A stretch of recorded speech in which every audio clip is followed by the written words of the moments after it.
ਪੁਰਤਗਾਲ ਦੇ ਹਵਾਲੇ ਨਾਲ ਆਪਾਂ ਗੱਲ ਕਰਨੀ ਹੈ ਤੁਹਾਡੇ ਨਾਲ, ਕਿਉਂਕਿ ਪੁਰਤਗਾਲ ਜਿਹੜੇ ਹੈਲਥ ਸਿਸਟਮ, ਐਜੂਕੇਸ਼ਨ ਤੇ ਜਿਹੜਾ ਉਹਨਾਂ ਦੇ ਹੋਮ ਦਾ ਜਿਹੜਾ ਕ੍ਰਾਈਸਿਸ ਆ ਉਹ ਵੱਡੇ ਪੱਧਰ ਤੇ ਵੱਧ ਚੁੱਕਿਆ ਵਾ।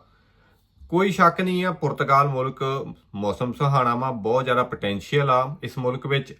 ਪਰ ਕੱਲੀ ਪੋਟੈਂਸ਼ੀਅਲ ਨਾ ਹੀ ਇਕੱਲੇ ਸਕੂਲ ਬਣਾ ਸਕਦੀ ਆ, ਨਾ ਹੀ ਤੁਹਾਡਾ ਹੈਲਥ ਜਾਂ ਐਜੂਕੇਸ਼ਨ ਸਿਸਟਮ ਵਧੀਆ ਕਰ ਸਕਦੀ ਹੈ, ਤੇ ਨਾ ਹੀ ਘਰਾਂ ਦੀ ਜਿਹੜੀ ਮਹਿੰਗਾਈ ਆ ਜਾਂ ਸ਼ੋਰਟੇਜ ਨੂੰ ਦੂਰ ਕਰ ਸਕਦੀ ਹੈ। ਮੁਲਕ ਲੋਕੀ ਬਹੁਤ ਸਾਰੇ ਜਿਹੜੇ ਮਾਈਗ੍ਰੇਟ ਹੁੰਦੇ ਸੀ ਜਾਂ ਮਾਈਗ੍ਰੇਟ ਹੁਣ ਹੋਣ ਦਾ ਸੋਚ ਰਹੇ ਆ, ਅਲੱਗ-ਅਲੱਗ ਵਰਕ ਵੀਜ਼ਾ, ਸਟੱਡੀ ਵੀਜ਼ਾ ਜਾਂ ਹੋਰ ਜਿਹੜੇ ਵੀ ਤਰੀਕੇ ਬਚੇ ਆ ਹੁਣ ਪੁਰਤਗਾਲ ਦੇ ਵਿੱਚ। ਪਰ ਇੱਕ ਪਾਸੇ ਗਵਰਨਮੈਂਟ ਜਿਹੜੀ ਆ ਪਾਰਲੀਮੈਂਟ 'ਚ ਸਟਰਗਲ ਕਰ ਰਹੀ ਸੀ, ਜਿੱਥੇ ਕਿ ਅਸੀਂ ਸਿਟੀਜ਼ਨਸ਼ਿਪ ਦੇ ਲਾ ਨੂੰ ਡਬਲ ਕਰ ਦੇਣਾ। ਵੀ ਡਬਲ ਕਰਨਾ, ਅਸੀਂ ਪਤਾ ਨਹੀਂ ਪੁਰਤਗਾਲ ਦਾ ਕਿਹੜਾ ਉਹ ਮਸਲਾ ਵੱਡਾ ਵਾ ਜਿਹੜਾ ਹੱਲ ਹੋ ਜਾਣਾ ਕਿ ਇੱਥੇ ਦਾ ਹੈਲਥ ਸਿਸਟਮ, ਇੱਥੇ ਦਾ ਐਡਮਿਨਿਸਟ੍ਰੇਟਰ, ਇੱਥੇ ਦੀ ਹਰ ਇੱਕ ਸ਼ੈ ਜਿਹੜੀ ਆ ਉਹ ਸਹੀ ਹੋ ਜਾਣੀ। ਮੈਂ ਤਾਂ ਖੁਦ ਇਹ ਚੀਜ਼ਾਂ ਚੋਂ ਜਿਹੜਾ ਲੰਘਿਆ ਵਾਂ ਤਾਂ ਦੇਖਦਾ ਵਾਂ। ਤੁਸੀਂ ਹੁਣ ਜੇ ਲਿਸਬਨ ਦੀ ਗੱਲ ਕਰਾਂ, ਬੈਨਫਿਕੇ ਜਾਓ, ਫਨਾਂਸੇ ਜਾਂ ਸਕਰੌਂਸੇ ਜਾਂ ਕਿਸੇ ਵੀ ਦਫ਼ਤਰ ਜਾਓ, ਹਰੇਕ ਬੈਂਚ ਤੇ ਬੈਠਾ ਬੰਦਾ ਜਿਹੜਾ ਕਹਿੰਦਾ ਮੈਂ ਹੀ ਆ ਖੱਬੀ ਖਾਂ ਤੇ ਤੂੰ ਤਾਂ ਭਾਈ ਹੋ ਜਾ ਸਾਈਡ ਤੇ। ਜੇ ਤਾਂ ਪੁਰਤਗੀਜ਼ ਗੱਲ ਨਹੀਂ ਕੀਤੀ ਤਾਂ ਅਗਲੇ ਨੇ ਕਹਿਣਾ ਬਈ ਚੱਕ ਆਪਣੇ ਪੇਪਰ ਤੇ ਹੋ ਜਾ ਲਾਂਭੇ। ਤੇ ਗਾਂ ਜੇ ਉਹ ਬੰਦਾ ਤੁਹਾਨੂੰ ਮਨਾ ਕਰਦੇ, ਉਹੀ ਤੁਸੀਂ ਗਾਂ ਜਿਹੜੇ ਜਾਓ ਪੰਤੀਨੀਆ ਚੱਲ ਜਾਓ ਜਾਂ ਉਹਦੀ ਵੈਲਸ ਚੱਲ ਜਾਓ, ਉੱਥੇ ਬੰਦੇ ਨੇ ਲਹਿਰਾ ਤੁਹਾਨੂੰ ਜਿਹੜੇ ਆ ਹੋਰ ਹੀ ਨਵਾਂ ਸੱਪ ਕੱਢ ਦੇਣਾ ਕਿ ਭਾਈ ਇਹ ਕੰਮ ਐਦਾਂ ਨਹੀਂ ਹੋਣਾ, ਐਦਾਂ ਹੋਣਾ ਵਾ। ਬੰਦਾ ਕਾਗਜ਼ ਪੂਰੇ ਕਰਦਾ ਕਰਦਾ ਥੱਕ ਜਾਂਦਾ। ਸੋ ਐਡਮਿਨਿਸਟ੍ਰੇਟਰ ਦਾ ਬਹੁਤ ਵੱਡਾ ਜਿਹੜਾ ਵਾ ਕਲੈਪਸ ਵਾ ਪੁਰਤਗਾਲ 'ਚ, ਕਿਉਂਕਿ ਕੰਮ ਕੋਈ ਤਰਕੀਬ ਵਾਈਜ਼ ਨਹੀਂ ਹੁੰਦਾ ਵਾ। ਇੱਕ ਬੈਂਕ ਜਿਹੜੀ ਬ੍ਰਾਂਚ ਕਹਿੰਦੀ ਹੈ ਖਾਤਾ ਨਹੀਂ ਖੁੱਲੂਗਾ, ਉਹੀ ਜਿਹੜੀ ਬ੍ਰਾਂਚ ਹੈ ਬੈਂਕ ਦੀ ਦੂਜੀ ਜਗ੍ਹਾ ਜਾਂਦੇ ਆ ਉਹ ਖਾਤਾ ਖੋਲ ਦਿੰਦੇ। ਸੋ ਮਸਲਾ ਕਿ ਜਿਹੜਾ ਗੋਲਡਨ ਵੀਜ਼ਾ ਸੀ, ਲੋਕੀ ਤਾਂ ਹੀ ਆਉਂਦੇ ਸੀ ਅਲੱਗ-ਅਲੱਗ ਮੁਲਕਾਂ ਤੋਂ, ਬ੍ਰਾਜ਼ੀਲ, ਇੰਗਲੈਂਡ, ਹੋਰਾਂ ਮੁਲਕਾਂ ਤੋਂ ਇਨਵੈਸਟ ਕਰਦੇ ਸੀ ਇੱਥੇ ਆ ਕੇ। ਬਿਲੀਅਨ ਯੂਰੋ 'ਚ ਪੂਰੇ ਪੁਰਤਗਾਲ ਜਿਹੜੀ ਹਰ ਸਾਲ ਇਨਵੈਸਟਮੈਂਟ ਹੁੰਦੀ ਸੀ, ਕਿਉਂਕਿ ਲੋਕੀ ਇਹਦੇ ਸਿਸਟਮ ਵਿੱਚ, ਇੱਥੇ ਦੀਆਂ ਜਿਹੜੀਆਂ ਸੌਖੇ ਬੜੇ ਆਰਾਮ ਨਾਲ ਬਿਜ਼ਨਸ ਖੋਲ੍ਹਣ ਵਿੱਚ ਉਹਦੇ ਕਰਕੇ ਵੀ ਆਉਂਦੇ ਸੀ। ਤੇ ਇੱਥੇ ਬਲੀਵ ਕਰਦੇ ਸੀ ਇਸ ਪੋਟੈਂਸ਼ੀਅਲ ਨੂੰ ਦੇਖਦੇ ਹੋਏ ਕਿ ਇਹ ਮੁਲਕ 'ਚ ਪੋਟੈਂਸ਼ੀਅਲ ਵਾ, ਕਿਉਂਕਿ ਇਹ ਹੱਲੇ ਉਸ ਲੈਵਲ ਤੇ ਨਹੀਂ ਪਹੁੰਚ ਸਕਿਆ ਜਰਮਨ ਵਾਂਗੂ, ਤੇ ਇੱਥੇ ਅਸੀਂ ਬੜੇ ਆਰਾਮ ਨਾਲ ਪੈਰ ਜਮਾ ਸਕਦੇ ਹਾਂ, ਮੌਕੇ ਹੈਗੇ ਆ ਕੰਮਾਂ ਦੇ। ਸੋ ਜੇ ਕੋਈ ਇਨਵੈਸਟ ਕਰ ਰਿਹਾ, ਨੈਚੁਰਲੀ ਸਾਡੇ ਵਰਗਿਆਂ ਨੂੰ ਉੱਥੇ ਕੰਮ ਦੇ ਮੌਕੇ ਮਿਲਣੇ ਆ। ਉਹੀ ਪੈਸਾ ਗੌਰਮੈਂਟ ਨੇ ਹੈਲਥ ਤੇ ਲਾਉਣਾ, ਐਜੂਕੇਸ਼ਨ ਤੇ ਲਾਉਣਾ, ਸਕੂਲਾਂ ਤੇ ਲਾਉਣਾ। ਹੁਣ ਜਿੱਥੇ ਐਮਾ ਜਾਂ ਸਕੂਲਾਂ ਵਿੱਚ ਟੀਚਰ ਹੈ ਨਹੀਂ ਗੇ ਜਾਂ ਹਸਪਤਾਲਾਂ 'ਚ ਸਟਾਫ ਦੀ ਕਮੀ, ਐਮਾ ਵੀ ਐਸੇ ਕਮੀ ਚੋਂ ਲੰਘ ਰਿਹਾ ਵਾ। ਪਾਰਲੀਮੈਂਟ 'ਚ ਖਾਸ ਕਰਕੇ ਜਿਹੜਾ ਚੇਗਾ ਦਾ ਬਣਿਆ ਪ੍ਰਧਾਨ, ਇਹ ਐਸੇ ਤੇ ਜ਼ੋਰ ਦੇਤਾ ਵੀ ਨਸਲ ਭੇਦਭਾਵ ਫੈਲਾਓ, ਲੋਕਾਂ ਨੂੰ ਕਹੋ ਵੀ ਮਾਈਗ੍ਰੈਂਟ ਤੇ ਸਾਰੀ ਗੱਲ ਛੱਡ ਦਿਓ, ਇਹਨਾਂ ਕਰਕੇ ਜਿਹੜੇ ਸਾਰੇ ਮਸਲੇ ਆ। ਹੁਣ ਕੋਈ ਵੀ ਦੁਨੀਆ ਦਾ ਲਾ ਨਹੀਂ ਆ, ਤੁਸੀਂ ਕਿਸੇ ਹਰੇਕ ਬੰਦੇ ਕੋ 200, 300, 400 ਮਤਲਬ ਤੁਸੀਂ ਫੀਸ ਸਾਰਿਆਂ ਨੂੰ ਜਮ੍ਹਾਂ ਕਰ ਲਈ ਹੈ, ਪੈਸਾ ਲੈ ਲਿਆ ਵਾ। ਵੀ ਪੈਸਾ ਤੋਂ ਲੈ ਲਿਆ ਕਿ ਤੁਹਾਨੂੰ ਕਦੋਂ ਤੁਹਾਡਾ ਕੰਮ ਹੋਣਾ ਉਹ ਸਾਨੂੰ ਨਹੀਂ ਪਤਾ। ਸੋ ਇਹ ਸਭ ਤੋਂ ਵੱਡੀ ਜਿਹੜਾ ਕਲੈਪਸ ਆ ਸਿਸਟਮ ਦਾ, ਉਹਦੇ ਕਰਕੇ ਉਹਨਾਂ ਨੂੰ ਹੁਣ ਬਹੁਤ ਵੱਡਾ ਜਿਹੜਾ ਪੁਰਤਗਾਲ 'ਚ ਇਸ ਵੇਲੇ ਜਿਹੜਾ ਬਬਲ ਬਣ ਰਿਹਾ ਵਾ ਉਹ ਇੱਕਦਮ ਫਟਣਾ, ਜਿਹਦੇ ਕਰਕੇ ਪੁਰਤਗਾਲ ਦੀ ਇਕਨੋਮੀ ਬਹੁਤ ਥੱਲੇ ਡਿੱਗੇਗੀ। ਬਹੁਤ ਵੱਡਾ ਜਿਹੜਾ ਇਹ ਬਬਲ ਬਣ ਚੁੱਕਿਆ ਵਾ। ਉਹ ਹੁਣ ਨਜ਼ਰ ਚਾਹੇ ਆਪਣੇ ਲੋਕਾਂ ਨੂੰ ਨਹੀਂ ਆ ਰਿਹਾ, ਪਰ ਇਕਨੋਮਿਸਟ ਜਿਹੜੇ ਵੱਡੇ ਵੱਡੇ ਆ ਕਹਿ ਚੁੱਕੇ ਆ ਕਿ ਜਿਹੜਾ ਸਿਟੀਜ਼ਨਸ਼ਿਪ ਤੇ ਤੁਸੀਂ ਜ਼ੋਰ ਲਾਇਆ, ਇਹਨੂੰ ਡਬਲ ਕਰਤਾ 5 ਤੋਂ 10 ਸਾਲਾਂ ਲਈ ਨੌਨ EU ਵਾਸਤੇ, ਤੇ 7 ਸਾਲਾਂ ਵਾਸਤੇ ਜਿਹੜੇ ਤੁਹਾਡੀਆਂ ਕਲੋਨੀਆਂ ਰਹਿ ਚੁੱਕੇ ਪੁਰਤਗਾਲ ਦੀਆਂ, ਇਹ ਬਹੁਤ ਵੱਡੀ ਤੁਸੀਂ ਗਲਤੀ ਕੀਤੀ। ਕਿਉਂਕਿ ਲੋਕੀ ਇਹਦੇ ਕਰਕੇ ਤਾਂ ਪੁਰਤਗਾਲ ਆਉਂਦੇ ਸੀ ਕਿ ਵੀ ਬਾਕੀ ਮੁਲਕਾਂ 'ਚ 10 ਸਾਲਾਂ 'ਚ 12, 13 'ਚ ਮਿਲਦਾ ਵਾ, ਵੀ ਸਪੇਨ ਵੀ 12, 13 ਸਾਲ ਲੱਗ ਜਾਂਦੇ, ਵੀ ਚਲੋ ਪੁਰਤਗਾਲ ਚੱਲਦੇ 5 ਨਹੀਂ ਤਾਂ 6, 7 ਸਾਲਾਂ 'ਚ ਸਾਨੂੰ ਘੱਟੋ ਘੱਟ ਪਾਸਪੋਰਟ ਤਾਂ ਮਿਲ ਜੂ। ਪਾਸਪੋਰਟ ਨੂੰ ਛੱਡ ਕੇ ਜਿਨ੍ਹਾਂ ਦੇ ਫਿੰਗਰ ਹੋਏ, ਤੁਸੀਂ ਉਹਨਾਂ ਦੇ TRC ਨਹੀਂ ਦੇ ਰਹੇ।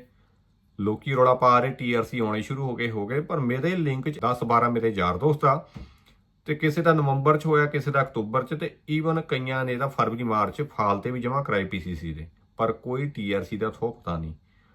ਮਸਲਾ ਸਟਾਫ ਦੀ ਸ਼ਾਰਟੇਜ ਆ ਤੇ ਗੌਰਮੈਂਟ ਦੀ ਜਿਹੜੀ ਅਥੈਂਟਿਕਿਟੀ ਆ, ਗੌਰਮੈਂਟ ਦਾ ਜਿਹੜਾ ਤਰੀਕਾ ਵਾ ਜਿਹਨੇ ਸਾਰਾ ਸਿਸਟਮ ਸਹੀ ਕਰਨਾ ਸੀ, ਉਹ ਕੋਈ ਲੱਤਵਾਹ ਨਹੀਂ ਹੈ। ਜਿਵੇਂ ਮੈਂ ਦੱਸ ਚੁੱਕਿਆ ਪਹਿਲਾਂ ਵੀ ਕਿ ਹਰ ਦਫ਼ਤਰ ਤੇ ਹਰ ਇੱਕ ਦਾ ਆਪਣਾ ਸਿਸਟਮ ਆ, ਗੌਰਮੈਂਟ ਦਾ ਕੋਈ ਲੈਣਾ ਦੇਣਾ ਨਹੀਂ। ਤੇ ਹਰ ਕੋਈ ਕਹਿੰਦਾ ਵੀ ਜੇ ਇੱਕ ਬੰਦਾ ਕਹੂਗਾ ਤੇਰੇ ਪੇਪਰ ਪੂਰੇ ਆ, ਬਸ ਤੂੰ ਆਹ ਕੰਮ ਕਰ ਲਾ, ਦੂਏ ਨੇ ਜਾ ਕੇ ਕਹਿਣਾ ਨਹੀਂ ਆਹ ਪੇਪਰ ਤਾਂ ਚਾਹੀਦਾ ਹੀ ਨਹੀਂ, ਤੂੰ ਆਹ ਲੈ ਕੇ ਆ। ਸੋ ਇਹ ਜਿਹੜੇ ਮਸਲੇ ਬਹੁਤ ਵੱਡੇ ਆ। ਸੋ ਇਸ ਤੇ ਗੌਰਮੈਂਟ ਨੇ ਗੌਰ ਕਰਨਾ ਸੀ, ਪਰ ਸਿਟੀਜ਼ਨਸ਼ਿਪ ਤੇ ਇੰਨਾ ਜ਼ੋਰ ਦੇ ਕੇ ਜਿੱਥੇ 골ਡਨ ਵੀਜ਼ਾ ਦੀਆਂ ਇਨਵੈਸਟਮੈਂਟ ਹੋ ਰਹੀ ਸੀ, ਉਹ ਬਹੁਤ ਵੱਡੇ ਪੱਧਰ ਦੀ ਡ੍ਰੌਪ ਆਈ ਹੈ।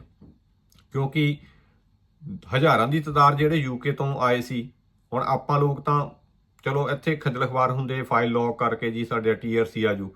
ਉਹ ਲੋਕਾਂ ਨੇ ਦੇਖੋ ਕਿੰਨਾ ਗੋਰਿਆਂ ਨੇ ਪੈਸਾ ਲਾਇਆ, ਪੁਰਤਗਾਲ ਤੇ ਇਨਵੈਸਟ ਕੀਤਾ, ਤੇ ਉਹਨਾਂ ਨੂੰ 10-10 ਸਾਲ ਹੋ ਗਏ ਕਈਆਂ ਨੂੰ 골ਡਨ ਵੀਜ਼ਾ ਤੇ ਆਇਆ ਨੂੰ, ਜਦ ਕਿ 골ਡਨ ਵੀਜ਼ਾ ਤੇ ਸੀਗਾ 3 ਨਹੀਂ ਫਿਰ 5 ਸਾਲਾਂ ਬਾਅਦ ਮਿਲ ਜੂ, ਹਨਾ। ਸਾਰਾ ਕੁਝ ਸਿੱਧਾ ਪਾਸਪੋਰਟ, ਕੱਲਾ TRC ਨਹੀਂ, ਸਿੱਧਾ ਪਾਸਪੋਰਟ।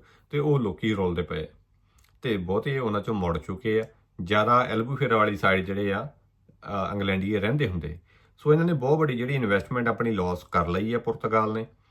ਆਉਣ ਵਾਲੇ, ਮੈਂ ਜ਼ਿਆਦਾ ਦੇਰ ਨਹੀਂ ਕਹਿੰਦਾ, 5-6 ਮਹੀਨਿਆਂ ਚ ਦੀ ਗੱਲ ਕਰਾਂ, ਇਹ ਪੁਰਤਗਾਲ ਜਿਹੜੀ ਚੇਗਾ ਜਿਹੜਾ ਚੀਕਾਂ ਮਾਰਦਾ ਫਿਰਦਾ, ਮਾਈਗ੍ਰੇਸ਼ਨ ਰੌਲਾ ਪਾ ਰਿਹਾ, ਸਿਟੀਜ਼ਨਸ਼ਿਪ ਵੀ ਡਬਲ ਕਰਤੀ। ਇਹ ਦੇਖਿਓ ਇਹਨਾਂ ਦੀ ਹੁਣ ਹਿੱਲਾਂ ਨਿਕਲਣਗੀਆਂ। ਕਿ ਪੁਰਤਗਾਲ ਤੁਹਾਨੂੰ ਪਤਾ ਕਿ ਜਿਹੜੀ ਤਨਖਾਹ ਇੰਨੀ ਹੈ ਕੋਈ ਜ਼ਿਆਦਾ ਨਹੀਂ, 870 ਯੂਰੋ ਜੇ ਕਹੀਏ ਤਾਂ। ਓਵਰੇ ਦਾ ਕਰਦੇ ਉਹ ਵੀ 870 ਲੈ ਰਿਹਾ, ਡੋਨਰ ਕੁਆਬ ਦੇ ਕਰਦੇ ਉਹ ਵੀ 870 ਲੈ ਰਿਹਾ। ਮੈਂ ਗੱਲ ਕਰ ਰਿਹਾ ਜੇ ਤੁਸੀਂ ਪੁਰਤਗਾਲ ਦਾ ਬੰਦਾ ਕੋਈ ਪੁਰਤਗੀਜ਼ ਕੰਪਨੀ 'ਚ ਕੰਮ ਕਰ ਰਹੇ ਆ, ਦੇਸੀ ਨਹੀਂ ਰਿਹਾ, ਤੁਹਾਨੂੰ ਡੋਨਰ ਕੁਆਬ ਵਾਲਿਆਂ ਨੇ ਉਹੀ 400-500 ਦੇਣਾ। ਕਈ ਤਾਂ ਇਹੋ ਜਿਹੇ ਵੀ ਸੀ, ਜਦੋਂ ਮੈਂ ਨਵਾਂ ਗਿਆ ਕਿ ਭਾਈ ਕਹਿੰਦਾ 200-300 ਲੈਣੀ, ਤੈਨੂੰ ਆਉਂਦਾ ਨਹੀਂ ਪੀਜ਼ਾ ਬਣਾਉਣਾ, ਬਾਕੀ ਕੰਮ ਤੂੰ ਸਵੇਰ ਤੋਂ ਲੈ ਕੇ ਰਾਤ ਦੇ 12-1 ਵਜੇ ਤੱਕ ਕਰਨਾ ਵਾ, ਤੇ ਬਾਕੀ ਆਪਾਂ ਜਿਹੜਾ ਪੈਸਾ ਤੇਰਾ ਇਹ 2-3 ਮਹੀਨੇ ਬਾਅਦ ਸ਼ੁਰੂ ਕਰਾਂਗੇ, ਤੇ ਕੰਟਰੈਕਟ ਫਿਰ ਦੇਖਦੇ ਆ ਤੇਰੇ ਕੰਮ ਤੇ। ਸੋ ਇਹ ਜਿਹੜਾ ਵਿਸ਼ੇ ਤੇ ਆਪਾਂ ਫੇਰ ਗੱਲ ਕਰਾਂਗੇ, ਕਿਉਂਕਿ ਇਹ ਅਲੱਗ ਵਿਸ਼ਾ। ਪਰ ਪੁਰਤਗਾਲ ਇਸ ਵੇਲੇ ਵੱਡੀ ਮੁਸੀਬਤ 'ਚ ਆ, ਜਿੱਥੇ ਘਰਾਂ ਦੇ ਇਨਵੈਸਟਮੈਂਟ ਨਾ ਹੋਣ ਕਰਕੇ ਬਹੁਤ ਸਾਰੇ ਕੰਸਟਰਕਸ਼ਨ ਜਿਹੜੇ ਪ੍ਰੋਜੈਕਟ ਸੀ ਵੱਡੇ ਵੱਡੇ ਕੰਪਨੀਆਂ ਦੇ, ਉਹ ਖੜ ਗਏ ਆ। ਤੇ ਲਿਸਬਨ ਦਾ ਤੁਹਾਨੂੰ ਪਤਾ ਹੀ ਹੋਏਗਾ ਕਿ ਕਿੰਨਾ ਭੀੜ ਭੜੱਕਾ ਵਾ। ਤੁਸੀਂ ਪੋਰਟੋ ਦੀ ਗੱਲ ਕਰ ਲਓ, ਸੋ ਲਿਸਬਨ ਸਭ ਤੋਂ ਵੱਡਾ ਸ਼ਹਿਰ ਵਾ। ਪੋਰਟੋ ਫਾਰੋ ਦਾ ਫੇ ਵੀ ਚਲੋ ਛੋਟੇ ਸ਼ਹਿਰ ਆ, ਪਰ ਹਾਲ ਹਰ ਪਾਸੇ ਬੁਰਾ ਵਾ। ਘਰ ਨਾ ਮਿਲਣ ਕਰਕੇ ਬੰਦੇ ਜ਼ਿਆਦਾ ਵਾ, ਰੇਟ ਘਰਾਂ ਦੇ ਕਿਰਾਏ ਵੱਧ ਗਏ ਆ। 2-2 ਬੈਡਰੂਮ ਦਾ ਸੜੇ ਜਿਹੜੇ ਅਪਾਰਟਮੈਂਟ ਵੀ ਆ, 900 ਤੋਂ 1000। ਜੇ ਤੁਸੀਂ ਸਹੀ ਏਰੀਏ, ਬੈਨਫਿਕਾ, ਲਿਸਬਨ ਦੀ ਗੱਲ ਕਰਾਂ, ਬੰਤੀਨੀਆ, ਇੱਦਾਂ ਦੇ ਏਰੀਏ 'ਚ ਰਹਿ ਰਹੇ ਆ, 900 ਤੋਂ 1000 ਤੋਂ ਥੱਲੇ ਬੰਦਾ ਆਉਂਦਾ ਨਹੀਂ। ਤੇ ਨਾਲੇ ਕਹਿੰਦੇ ਵੀ 2 ਮਹੀਨੇ ਦੀ ਡਾਊਨ ਪੇਮੈਂਟ ਕਰੋ, ਇੱਕ ਜਿਹੜਾ ਕਰੰਟ ਤੇ ਇੱਕ ਸਿਕਿਉਰਿਟੀ। ਸੋ 4-5 ਹਜ਼ਾਰ ਯੂਰੋ ਤੁਹਾਡੀ ਜੇਬ 'ਚ ਆਊਗਾ, ਫਿਰ ਤੁਸੀਂ ਮਕਾਨ ਲੈ ਸਕਦੇ ਆ। ਪਰ ਉਹਦੇ ਲਈ ਵੀ ਮਾਲਕ ਦੇ ਨਖਰੇ ਆ। ਜੇ ਉਹਨੇ ਦੇਖ ਲਿਆ ਬਈ ਮੋਰੇ ਦੇਸੀ ਆ ਤਾਂ ਮਕਾਨ ਨਹੀਂ ਮਿਲਦਾ। ਸੋ ਘਰਾਂ ਦੀ ਹਾਲਾਤ ਜਿਹੜੇ ਆ ਬੁਰੇ ਆ, ਘਰ ਮਿਲ ਨਹੀਂ ਰਹੇ, ਹੈਲਥ ਸਿਸਟਮ 'ਚ ਸਟਾਫ ਥੋੜਾ ਵਾ, ਬਿਮਾਰ ਠਮਾਰ ਹੋ ਗਏ ਤੁਹਾਡੀ, ਮਤਲਬ ਕਿ ਪੁੱਛਗਿੱਛ ਇੰਨੀ ਸਮੇਂ ਤੇ ਨਹੀਂ ਹੋਊਗੀ, ਬੰਦਾ ਐਮਰਜੈਂਸੀ ਜਾਏ ਤੜਫੀ ਜਾਵੇ। ਸੋ ਇਹ ਹਾਲਾਤ ਵਾ।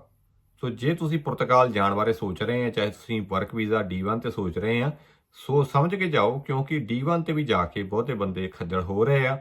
ਕਿਉਂਕਿ ਪੁਰਤਗਾਲ 'ਚ ਜਦੋਂ ਮੈਂ ਦੱਸਿਆ ਵਾ, ਮਾਲਕ ਨੇ ਕੰਮ ਤੇ ਨਹੀਂ ਚਾੜ ਸਕਦਾ ਜਦ ਤੱਕ ਫਾਈਨਾਂਸਾ ਜਾਂ ਸਕਰੋਂਸਾ, ਨਿਫ ਤੇ ਨਿਸ ਨਹੀਂ ਬਣਾਉਂਦਾ ਤੁਹਾਡਾ। ਪਰ ਬੰਦਿਆਂ ਨੂੰ ਨੌਲੇਜ ਨਹੀਂ ਹੁੰਦੀ, ਤੇ ਉਹ ਕੰਟਰੈਕਟ ਕੋਰੇ ਪੇਪਰ ਤੇ ਭਾਵੇਂ ਪ੍ਰਿੰਟ ਕਰਕੇ ਜੋ ਮਰਜ਼ੀ ਕਰਾ ਲਓ, ਤੇ ਜਦ ਤੱਕ ਫੁੱਲ ਫਲੈਜ ਜਿਹੜਾ ਕੰਟਰੈਕਟ ਵਾ ਇੰਪਲੀਮੈਂਟ ਨਹੀਂ ਹੁੰਦਾ। ਸੋ ਇਹ ਚੀਜ਼ਾਂ ਆਪਾਂ ਨੂੰ ਪਤਾ ਨਹੀਂ ਹੁੰਦੀਆਂ ਨਵੇਂ ਬੰਦਿਆਂ ਨੂੰ ਜਦੋਂ ਜਾਂਦੇ ਆ, ਤੇ ਜਿਹਦੇ ਕਰਕੇ ਮਾਲਕ ਫਾਇਦਾ ਲੈਂਦੇ ਆ। ਤੇ ਬਾਅਦ 'ਚ ਤੁਸੀਂ ਕਹਿੰਦੇ TRC ਫੇ, ਉਹ ਗੱਲਬਾਤ ਬਣਦੀ ਨਹੀਂ। ਸੋ ਪੁਰਤਗਾਲ ਬਹੁਤ ਜਲਦ ਵੱਡੀ ਕਹਿ ਲਓ ਖਾਈ ਵਿੱਚ ਡਿੱਗੇਗਾ, ਜਿੱਥੋਂ ਉਹਨੂੰ ਨਿਕਲਣਾ ਵੀ ਮੁਸ਼ਕਲ ਹੋ ਜਾਏਗਾ। ਸੋ ਇਹ ਜਿਹੜੀ ਜਾਣਕਾਰੀ ਆ, ਮੈਂ ਸੋਚਿਆ ਤੁਹਾਨੂੰ ਸਾਂਝੀ ਕਰਾਂ। ਦੱਬ ਕੇ ਸ਼ੇਅਰ ਕਰ ਦਿਓ, ਲਾਈਕ ਕਮੈਂਟ ਕਰਨਾ, ਦੱਸਿਓ ਕਿਵੇਂ ਲੱਗੀ। ਮਿਲਦੇ ਅਗਲੀ ਵੀਡੀਓ, ਤਦ ਤੱਕ ਲਈ ਰੱਬ ਰਾਖਾ।